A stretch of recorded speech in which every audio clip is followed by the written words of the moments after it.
Broskis, super welcome to the first video of the year.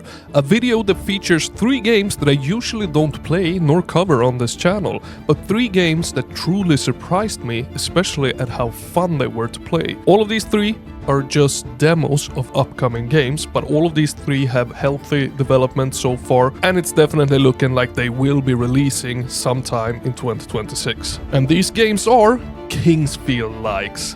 Yeah, I know.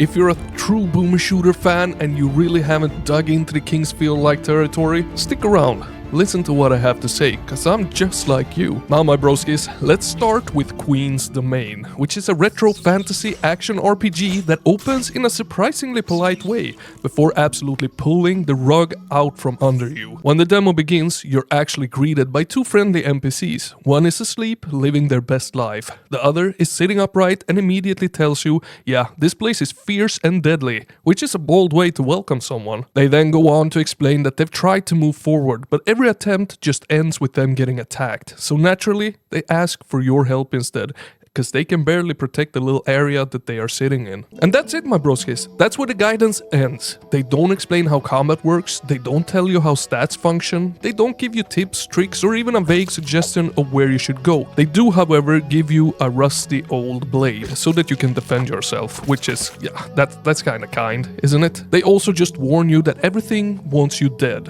and then the game lets go of the steering wheel entirely. From that point on, Queen's Domain becomes a game about self-discovery, curiosity, and slowly realizing that confidence is optional, but preparation is not. Exploration is front and center, even in this relatively small demo area. There are multiple paths, secrets tucked away in suspicious corners, and side routes that reward players who are willing to poke around instead of belining the obvious path. And here's the thing, if you explore properly, you will be rewarded. You'll find better weapons, useful tools, and ways to make encounters feel more manageable. If you don't, the game doesn't punish you immediately, it just quietly lets you walk into danger unprepared, which somehow feels even worse. Now the combat, it is slow, it's deliberate and unapologetically old school. This is not about flashy combos or reflex-heavy gameplay. Every fight feels like it wants you to think first and swing second. Enemies, they hit hard. Positioning matters. What helps though is how readable the systems are. Enemies, they have a clear strength and weakness to it, all laid out in the bestiary in very plain language. Weapons, they also have distinct traits, and it doesn't take long before you start connecting the dots and thinking, okay, this weapon is clearly meant for that thing. It's quite simple, but it demands your attention. And while I've never actually played Kingsfield, even I can tell where the inspiration comes from here. The pacing, the atmosphere, the compass, it all has that early From Software energy where the world feels indifferent to your survival, but fair if you respect it. There's also a subtle narrative punch later in the demo when you come back and find those same NPCs murdered by the creatures on the island. No cutscenes, no dramatic music swell, just quiet realization that this world doesn't protect anyone, including the people who seemed safe about 5 minutes ago. Now visually, the game absolutely nails its aesthetic. It blends PlayStation 1 style visuals with just enough crispiness to feel intentional rather than rough. It's nostalgic without being messy, and the lighting and environmental design do a lot of the heavy lifting in making the world feel eerie, quiet, and oddly cozy. The audio also deserves some praise. The music is subtle but very effective, reinforcing the atmosphere without ever overstepping it. It makes exploration feel tense but inviting, like you shouldn't be here, but you really want to see what's around the next corner. And for a demo, Queen's Domain leaves a strong impression. It feels confident, focused, and very aware of what kind of experience it wants to deliver. It doesn't teach you how to play, it trusts you to learn.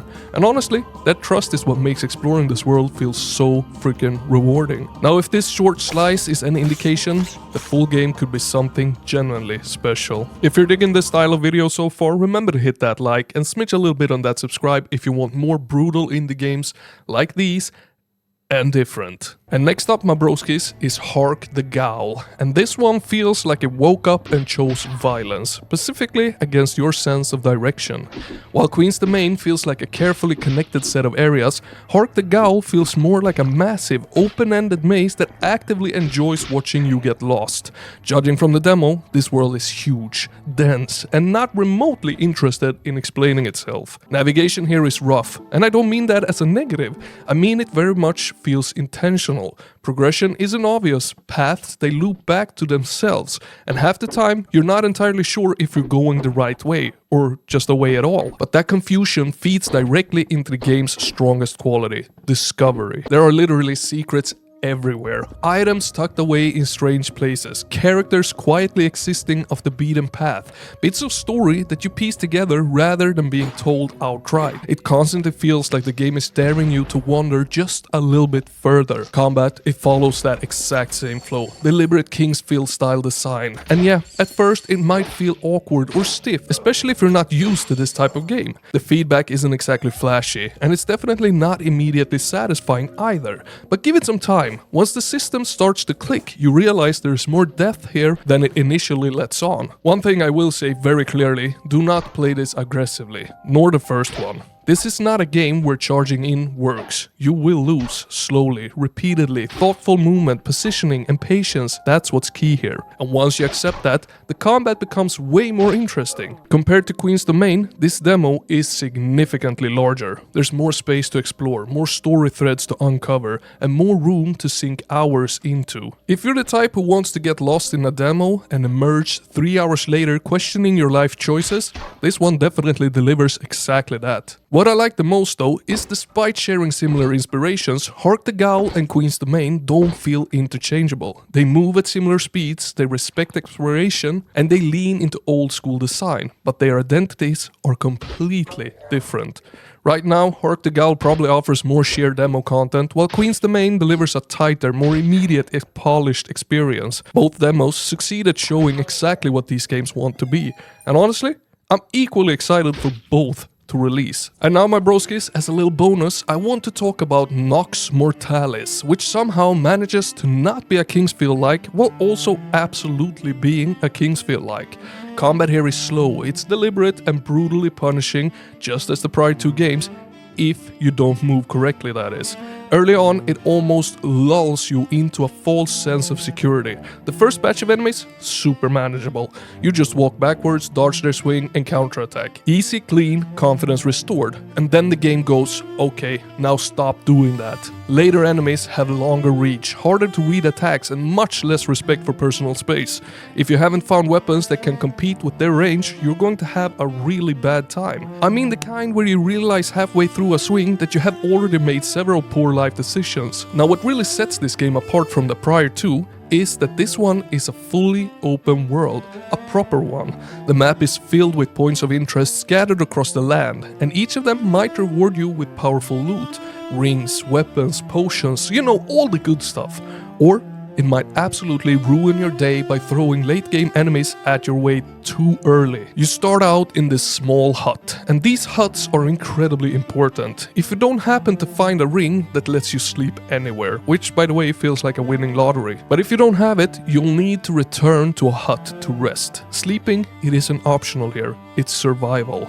The hut is also where all the crafting happens. You'll be making weapons, tools, ammo, and cooking food. You know, the standard survival stuff. But it fits surprisingly well with the slower Kingsfield style-like gameplay. Crafting better tools lets you gather resources faster, which then feeds back into staying alive longer, and so on and so forth. It's a very clean loop. Now the blue bar underneath your health in the top left corner, that is actually not your big charge attack stamina, that's your entire day's energy. When it drains, everything starts getting worse. You move slower, you swing slower, you deal less damage, and the game, it doesn't pop up a warning. It just quietly lets you feel miserable until you realize, yeah, it's about time I go to bed. And speaking of bedtime, night, it is horrifying. Once night falls, demons appear everywhere. I have personally chosen not to fight them. Not because I was afraid, or, well, maybe. I kinda enjoy being alive. For you see, I got close once. Nearly got instantly deleted. And then I decided that discretion was the better part of valor. Exploring at night might lead to better rewards, but what's available during the day is already plentiful. Assuming you're brave enough to explore this game. Now on top of all of that, there's dungeons, and these, they feel almost like dungeon crawler games within the larger world. You enter, descend through floors filled with enemies and loot, and every 5 levels you unlock a checkpoint. Push deeper, get better rewards, and face increasingly dangerous encounters. It's a very simple concept, but an extremely effective one put into a game like this. And that's what really sold me on Nox Mortalis. It's how well it blends all the different genres. It feels like Minecraft meets Kingsfield, with a dash of survival horror thrown in for good measure. Resource gathering, crafting, exploration, punishing combat, and the constant tension of should I really be here right now. It is definitely harder than the other two games, no questions about it, but that difficulty feels intentional. It doesn't feel cheap, and because of how different it is structurally, it earns its place as a massive, incredible, awesome bonus pick. Broski, thank you a million times for watching all the way to the end. You are this fantastic. Yeah, this fantastic. And this guy right here, I will see you in the next one, or in the Discord, link down in the description. Papa Slim, he loves ya. Over and out.